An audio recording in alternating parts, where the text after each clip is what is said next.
Hi everyone, Kim here at Olive City Homestead. Now today's going to be a different video, a short video. That's one thing that makes it different, but also it's an unboxing, which I don't think I've ever done before on this channel. And it's going to be, for me anyway, very exciting. I just got some tropical fruit trees, little ones, but they're going to grow big and they're going to be interesting and oh so delicious. Come see with me.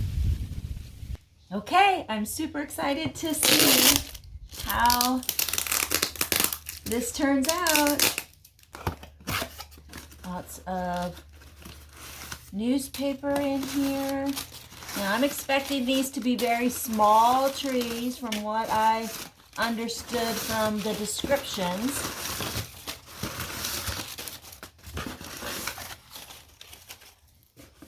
Okay, so it looks like I see the bottom of one is on this side and the top of one. So I'm going to cut the whole box open.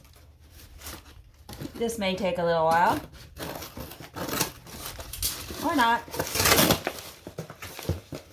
Really packaged well so far, from what I can tell.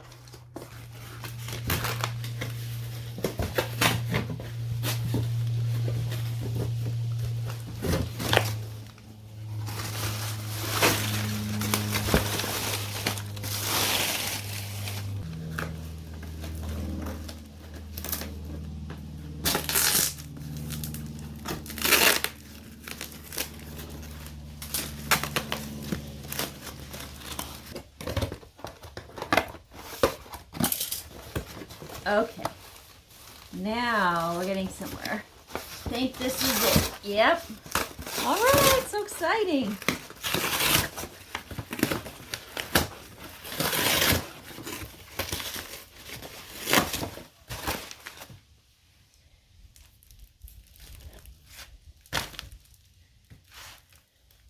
So 4 of them are in here, and one tall one is in here.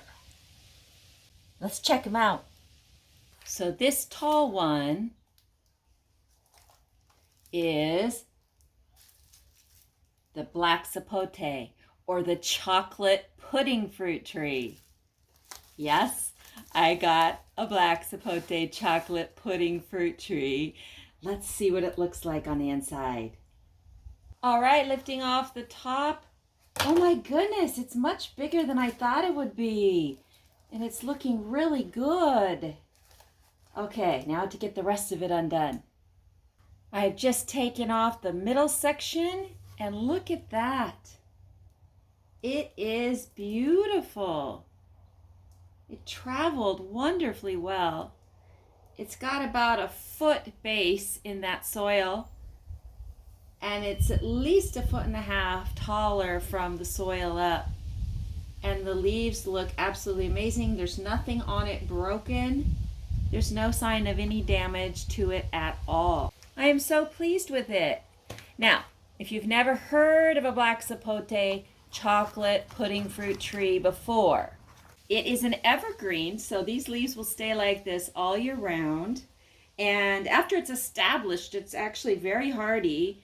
But for the first year or two, I'm going to bring it inside in the winter. It is a tropical fruit tree like the others, but I live in Zone 9B, so after it's established, it will be fine to stay outside in the winter. It does like afternoon shade, and it does prefer a lot of water. So we're going to see that it gets that. I can't really give it a humid environment, but I can give it a lot of water and afternoon shade. What else? It does like, as do all these tropical fruit trees that I got, a lot of organic compost and a lot of its own leaf drop and other leaf drops. So I'll probably put a lot of, say, tree collared leaves and such down at its base. And worm castings in the beginning, that would help a lot too, until it gets its own earthworm system going there. Now, why did I get the Black Sapote chocolate pudding fruit tree? Well, why not? Doesn't it sound intriguing? Supposedly, it tastes a lot like chocolate pudding. More like a caroby flavor, I guess. Very sweet. And the fruit, you know it's ripe when it turns black. And you basically scoop it out like chocolate pudding. Sounds so fun. I can't wait. All right, what's next?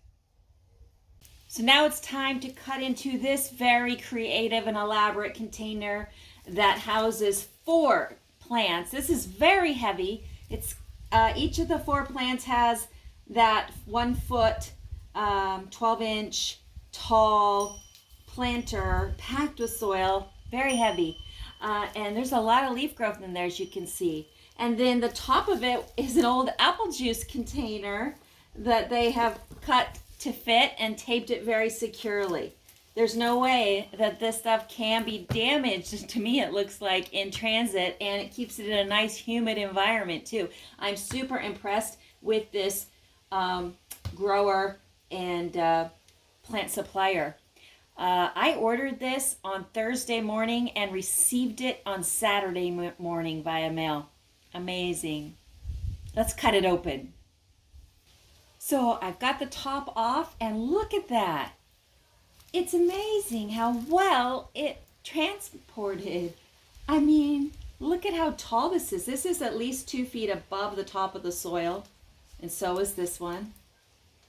Lots of gorgeous new growth on these. Now, there's 3 different kinds of trees here. This tallest one here is the White Pear Guava.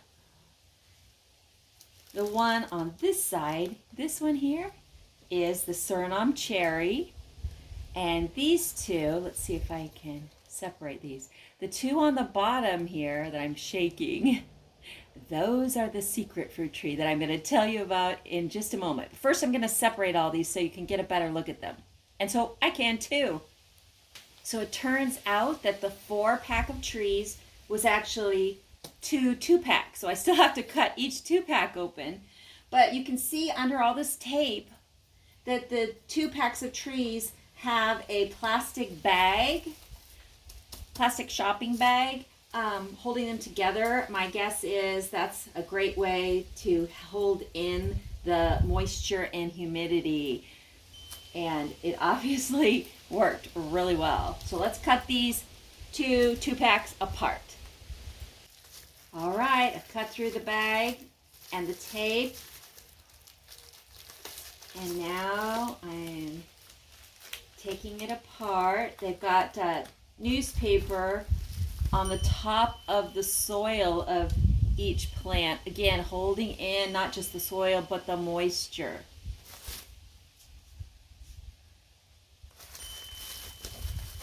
Very careful when you unpack things like this, because even if it traveled really safely to you, you want to make sure you don't damage it while you're taking it out of the packaging, because that could happen very easily if you're not careful. So this is the Surinam cherry tree, and it is not actually related to cherries at all. In fact, it doesn't taste sweet. It's said to have a green bell pepper-like flavor. And while I'm actually not a fan of green bell peppers, I do like a bit of flavor from them in cooking. So I am all for having a fruit that not only is available in summer, but in the fall and winter, as the Surinam cherry fruit is, that I can use in my cooking that way. But also, this plant is very beautiful and ornamental. It's super prolific with its fruit, sometimes called berries. The fruits are 1/2 to 1.5 inches in size, sort of round, but they have ridges. So you can also say they're sort of star-shaped. And those fruits vary in color. They start off green, but they end up a very deep crimson, almost a black color. So on the plant at any one time, you have a big variety of color, which is super beautiful. A lot of people use this plant because it gets so lush and full and grows so quickly and so well as a hedge or as a privacy screen. I'm certainly not against that. I've seen how beautiful these can be, and I definitely am looking forward to growing them. Now, in Florida, they've actually been labeled invasive, but I found that with most plant species labeled that, if you are on top of it, you can prevent that from overtaking your yard, unless it's Bermuda grass. Then good luck to you. But just look at those leaves. Gorgeous color. I'm really looking forward to seeing this grow. And the fruits are very healthy too. They are high in vitamin A and C, calcium and phosphorus, and iron, plus full of antioxidants. So, what's not to like about that? All right, what's the next tree? So, this is the really tall one. Look at that. It's already got two very strong, tall, upright trunks. Be interesting to see once I get them out how I will train them. But this is a white pear guava. Now I have two pineapple guavas, and they are growing right now as bushes, but you can really take a guava and, like a pomegranate, you can shape it how you want. Do you want it to grow like a bush, or do you want it to grow more like a tree? It's up to you and how you prune it. Now the white pear guava is another fruit that is not super sweet, but it does have a lime-like sweetness, or some people say it tastes sort of like a melon. And it has a white flesh, unlike the pink guavas that you may have seen or tasted, or the yellow ones. And it's very high in pectin, so it makes a great jam or syrup, things like that. It's also super good in smoothies. And also, I've heard it's great in things like cocktails. I might have to try that out. The seeds in it are very small and edible. And I am just in love with these leaves. I don't know if you can see them, but they're such a delicate green, and the texture is it's almost like crepe paper. It's just beautiful. Really liking this plant for its looks, let alone once it starts fruiting. So now it's time for the two secret fruit trees. So these, the mystery fruit trees, are the reason I even placed this order. The reason I have the Black Sapote chocolate pudding fruit tree, and the guava, the white pear guava tree, and the Surinam cherry tree. These, I was watching a YouTube video. That sounds like something people should say as a lead-in to all kinds of crazy stories. I was watching a YouTube video. Yeah, Thursday, early in the morning, I was watching a YouTube video by Arizona Fruit Trees, a channel I follow. Check it out. And he was going on all about some of these trees, and this was the first one. And I had never heard of this tree before. I'd heard of the other ones here and there, but never heard of this one. And boy, did it catch my attention. It's a peanut butter tree. And I said, I have to get that fruit tree. And yeah, within an hour, I had found somewhere to order it from online. And 2 days later, here I am about to plant them. So these, let's take them out of the wrapping, okay? Carefully. I'm excited, so I have to calm myself down and not drop these. So there they are. I carefully separated them, and I noticed that the newspaper on the top of these was actually wet. So they did a good job of keeping these nice and moist for the last 2 days. So what is a peanut butter fruit tree? Well, its scientific name is Bunchosia armeniaca, or something like that. I will put it on the screen. And they are beautiful when they are full size. Even now I can see how gorgeous they are going to be. They're very productive, quite prolific in their fruiting, and their fruit is about a 2 to 3 inch kind of oblong shaped, you might call it like a berry. It has a single seed and a soft fruit. And the fruits are preceded by lots of tiny yellow blossoms, and each one of those blossoms turns into a fruit. And why is it called a peanut butter fruit tree?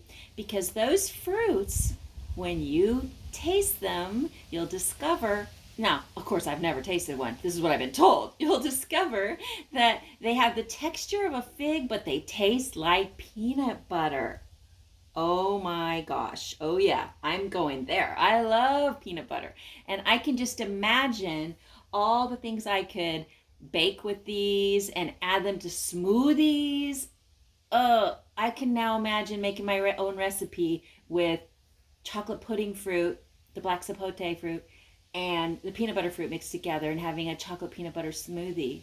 So healthy for you. because it's actually not made from chocolate and peanut butter. This would be great for people that have peanut allergies too, to be able to have that similar taste. One of the fascinating things I learned from Arizona fruit trees about this peanut butter fruit tree is that the fruit develops super fast. So after the yellow blossoms start actually turning to fruit, it only takes a week for the fruit to develop, and it's constantly developing new fruit. I am so excited about these fruit trees. All of them, but I have to say, especially the peanut butter fruit trees. What about you? Any new tree or plant that you're experimenting with or that you're excited to plant now? I am always on the lookout for new and intriguing plants and trees, and this this now brings my total number of fruit trees, with a few nut trees thrown in, to over 80, not counting my 100 olive trees. I didn't plant those, they were already here. But of the ones I've planted, I'm now at over 80, and I really don't see myself stopping. Not when there are so many fruit and nut trees that I've never even heard of before, let alone tasted and grown.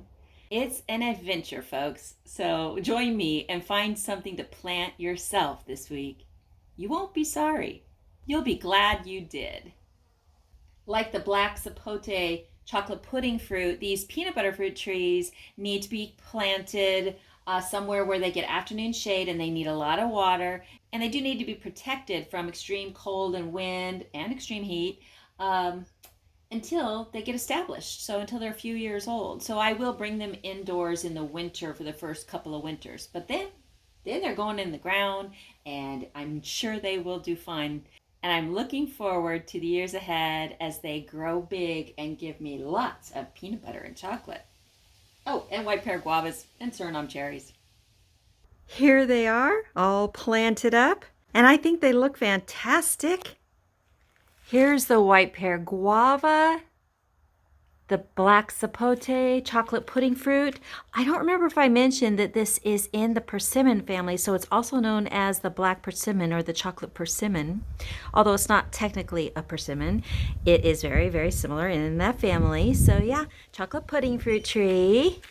And here are the two peanut butter fruit trees. And last but not least, the Surinam cherry tree. They're all on my back patio with a lot of my other seedlings and fruit trees. And I will keep them in the afternoon shade, morning sun. I will water them super regularly. I will feed them compost. I will baby them. I will make sure, as much as I can, that they grow well. If you can't tell, I'm a little giddy about these. I love getting new trees, and these were a lot of fun, and it was unexpected and super fast and really enjoyable. Do something fun like that for yourself this week, something you weren't planning ahead of time, and just enjoy yourself. I dare you. Well, I hope you enjoyed that, folks. I certainly did. It is always fun to see new things growing. And remember, you can create the life you want, so don't let anyone ever tell you otherwise. See you next time, folks.